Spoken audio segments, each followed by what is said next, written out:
Since 1980, the six-sided 3D puzzle invented by Erno Rubik has been fascinating, challenging, frustrating millions of people all over the world.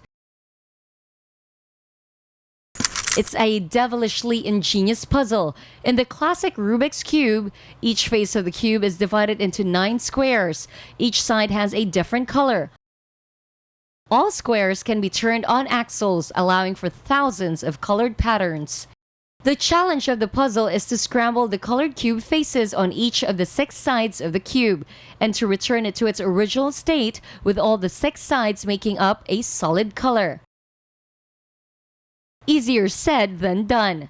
But that may be the attraction of the cube, and as of January 2009, over 350 million Rubik's Cubes have been sold all over the world, making it the world's best-selling puzzle ever. All over the world, cubers have been holding competitions to determine who can solve puzzles in the quickest time. At the moment, the fastest record is held by Erik Akkersdijk of the Netherlands with a time of 7.08 seconds, set in Czech 2008 Open competition. Before Erik, there was Yu Nakajima of Japan who set an 8.72-second record.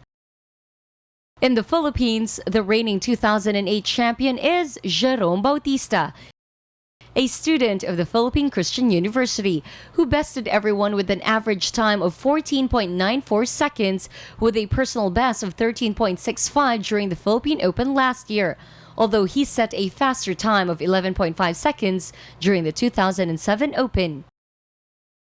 Jerome Bautista looks like your normal dude in campus, with a highlight in the hair and a passion for football. But it's his passion for the Rubik's Cube where he makes a difference, and to think he's been dabbling with the Rubik's Cube for a little over 2 years only. I've been cubing since May 2006. My first exposure with the cube is when I was with my friend's house, when we were watching a game of FC Barcelona, and I started wondering how to solve it. But then my friend taught me how to do it, so that's how I started cubing. In just 2 years, Jerome has become one of the fastest men at solving the puzzle in the country. And not only the classic 3x3 Rubik's Cube, but also the 4x4 cube, and the even more puzzling Mega Mix. He can even do it blindfolded. During the last Philippine Open, Jerome won 4 of the 9 events in the competition that drew around 150 of the top speed cubists in the country. Philippine Open 2007, I finished 5th out of the 22, and the Diliman Open held at UP, I am 4th that time, and well, in the Philippine 2007 and Diliman Open, I won the blindfold events consecutively, and this Philippine 2008, I managed to win 4 out of 9 events, including the blindfolded event, 3x3 speed solve, 4x4 speed solve, and the Mega Mix event. Jerome says he now averages in the 13 to 14 seconds range, although he has done close to 8 in practice. And that basically is the secret to speed solving, a passion for practicing. It's just passion. If you're lazy, then, but the passion takes over, it will be easy. Practicing will be easy, because in cubing, you won't stop practicing until you get the time you want. It's like you want to go slow, faster and faster, until you achieve the time, like maybe less than 15 seconds average or maybe 12 seconds average. You keep pushing yourself on doing it, so it's not that hard. Just practice and keep track online for new tips on how to build the cube. And what about the secret to solving the puzzle blindfolded? Maybe less than 3 minutes or less than 2 minutes. I can't assure you the time. But, as in all forms of competition, it always pays to have good equipment. The Rubik's Cube is no different. Jerome scrimps and saves school allowance to buy cubes that will help him in competitions. There are local stores that sells Rubik's Cube, but the best quality is really manufactured in other countries, which is not sold in any stores here or any department stores here, toy stores. The quality, with my experience, local cubes are not that good.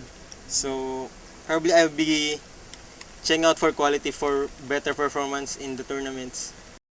Jerome hopes to represent the country in an international competition in Japan, where he hopes to compete with the best, including his idol Yu Nakajima and Eric Akersidik. I am hoping I could go to Japan this October for the World Championships, but I'm still hoping I could go because I have to study. I have a school, so I have to concentrate first on school before joining those tournaments. His brother is helping him line up sponsors to help fund the trip to Japan, where he hopes to do well, although he expects the competition to be tougher than what he faces at home. My brother said, and when my brother introduced me to his company, to his bosses, they are planning to sponsor me. I think it's gonna be hard because all the good cubers who set the world records are all competing to snatch the title of the world champion. The pressure, I'm thinking about the pressure, my hands will shake in the solving process, so I think it will be a great opportunity also to me to have a shot on the world championship. Meanwhile, Jerome expects to continue practicing and honing his skills in inter-school competitions. Well, local competition players are also good, but the intensity now, in the last tournament, it's not that as high as the international cubing countries. But the way the tournament, average, I won the tournament by only a millisecond.